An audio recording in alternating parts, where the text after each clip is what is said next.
Mijn vrouw is Koreaans. Ja? Dit is een cadeautje wat ze aan u wilde geven. Hey.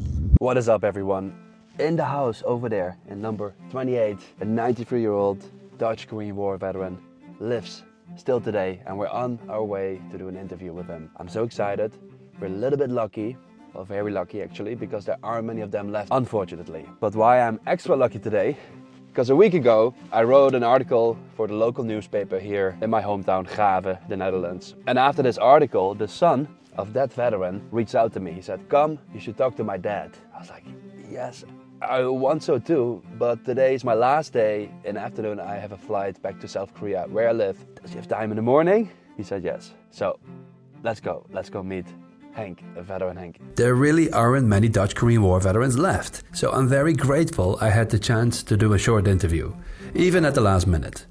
It's also a good opportunity for us to thank veteran Henk in the comments. He told me he will be reading them. Waarom bent u als 18-jarig jongetje naar Korea gegaan? Nou, ik was dienstplichtig. Hè. Nou, niet direct dienstplichtig, want mijn broers, die waren al soldaten, die waren al naar Indonesië. De derde was ik. In die tijd kon je of geen dienst doen, dus wat had je vrijstelling als derde, of je kon gewoon je eigen melden. Dat heb ik toen gedaan. Ik denk, ik ga er ook maar vandoor. Nou, dat had feitelijk een beetje met de leeftijd plus de armoede thuis. Hè. Had ook te maken met de armoede thuis. Vader was natuurlijk dolblij. Het een beetje inkomen, dat speelde natuurlijk wel belangrijk. Maar ik ben dus als dienstplichtige opgekomen in Bergen op Zoom. Bij de stukken, bij de kanonnen. Dat wist ik al heel gauw zat. En toen dacht ik ga me melden voor Korea. Wist u wat voor land Korea was? Ik wist er helemaal niks van. Nee? Helemaal niet, totaal niet. Dat kon ook niet, hè.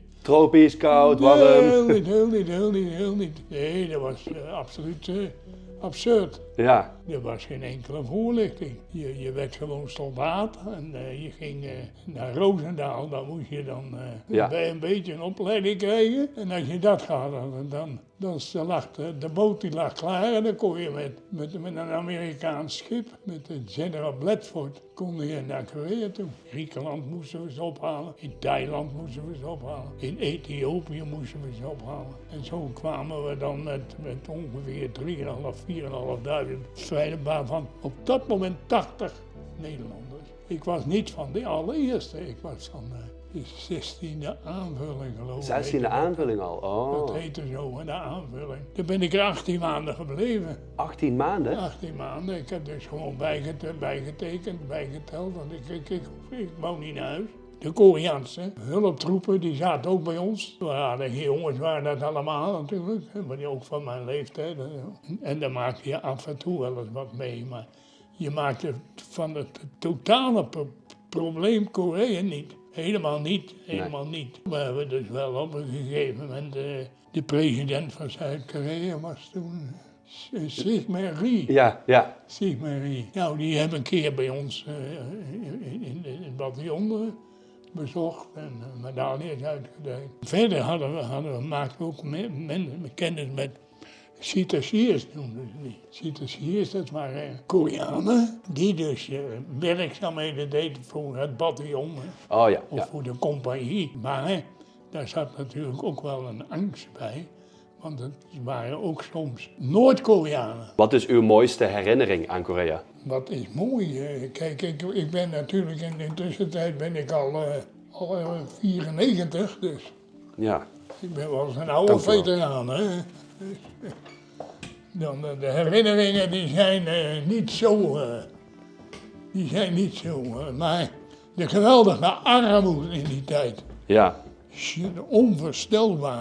Onvoorstelbare armoede. Hoe de mensheid in die tijd voor zichzelf in die dorpen die huizen bouwden van onze blikjes bier. Ja, van de lege blikjes dan, hè. Ja. Dat is de huizen van bouwen, van de kartonnen dozen en zo. Dat is armoede, het was noemelijk armoede. Je mocht als het ware, want je was gewoon soldaat, hè. Je mocht als het ware geen contacten leggen met. Dat werd dan wel collectief gedaan onder supervisie van de commandant. Veteran Henk was wounded during the war. He was hit by shrapnel in his back, fortunately without serious consequences. He remembers the strong sense of solidarity among his comrades. Around Christmas they all sang Silent Night together, But he also recalls another song. Ik vond altijd dat mooie liedje van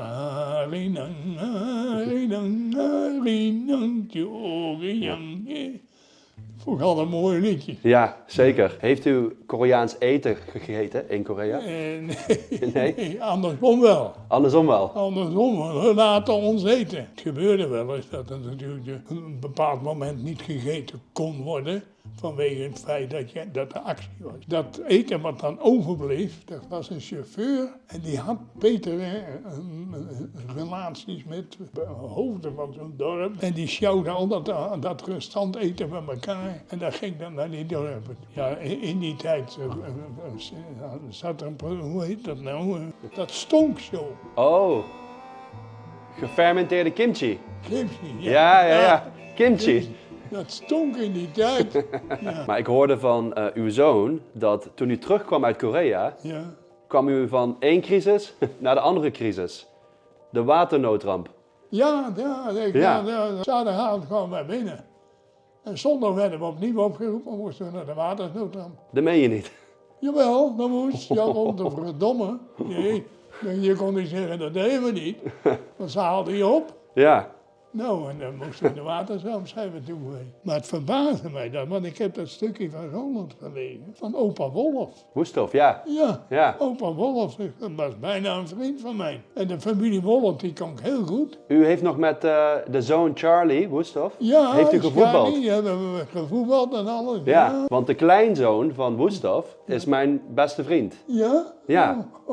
Dus via hem heb ik te horen gekregen over zijn opa. Ja, mooi. Opa Wolf. Hij zorgde altijd voor de saté. Hij kon geweldig saté maken. Oh, hij kon heerlijk koken. Man. I was happy to hear he was friends with the late veteran Wustov, my friend's grandfather, whom I knew personally, and who was also the reason I started interviewing Dutch-Korean War veterans over the years. Small world. Sadly, veteran Henk never returned to Korea after the war, and never got the chance to see the Korea of today. Nou, ik heb een kleinigheidje, heel klein. Mijn vrouw is Koreaans. Ja? Dit is een cadeautje wat ze aan u wilde geven. Hey. Het is een gelukszakje. Een klein gelukszakje uit Zuid-Korea. Met de hand gemaakt. Godverdikke. Dus als u het ergens ophangt, Ja? krijgt u kleine beetjes geluk. Dit jaar. Nou, dan hang ik ze gelijk op, want ik kan bijna niet meer lopen. Dan, wie kan... Ja, dat is zo mooi. Ja. Dan ga je dat, nou heb je dat allemaal opgenomen, ga je dat in Korea dus Ja. aan de dingen laten zien. Ja. Dus mijn Koreaanse volgers vinden het heel leuk om in de opmerkingen op YouTube Ja. schrijven ze altijd een berichtje van dankjewel. Dus later als het filmpje online staat, moet u aan uw zoon vragen of hij de opmerkingen aan u kan laten zien. Ja. Dat zijn hele leuke berichtjes. Ja, oh, dat is dan. Wilt u nog iets tegen de Koreanen zeggen? Ja, ik zou het niet weten. Ik zou niet weten wat ik zeggen moet. Ja.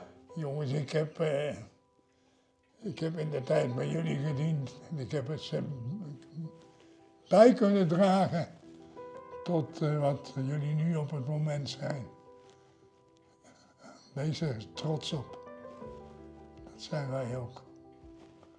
Ja. Mooi. Ja, ik heb er heel weinig met hun contact gehad. Alleen als we in een oorlogsgebied waren, dan kwam hij wel eens in zo'n huisje. En dacht ik, jongen. Ik wil u bedanken namens de bijdrage. Ja, nou ja, ik hoop dat het namens de Koreanen. Doe in ieder geval je vrouw bedanken. Zal ik doen? Ik hang het op. Ja. En als het iets hebt geholpen, laat ik het weten. Klein beetje geluk. Ja. Doei. Hey, doei. Houdoe. Dag. Ga maar. Doet u hem dicht? Jo. Okay, doei. All right, guys, that was veteran Henk. It was a short but impactful interview. Show him some love in the comment section. He will read the comments. And yes, we're running out of time. The Dutch Korean War veterans, they're getting older day by day, and there aren't many left of them. So whenever I can, I will try to meet them and listen to their story. As always, thank you for watching. See you in the next video. Howdo, and I'll see you back in Korea.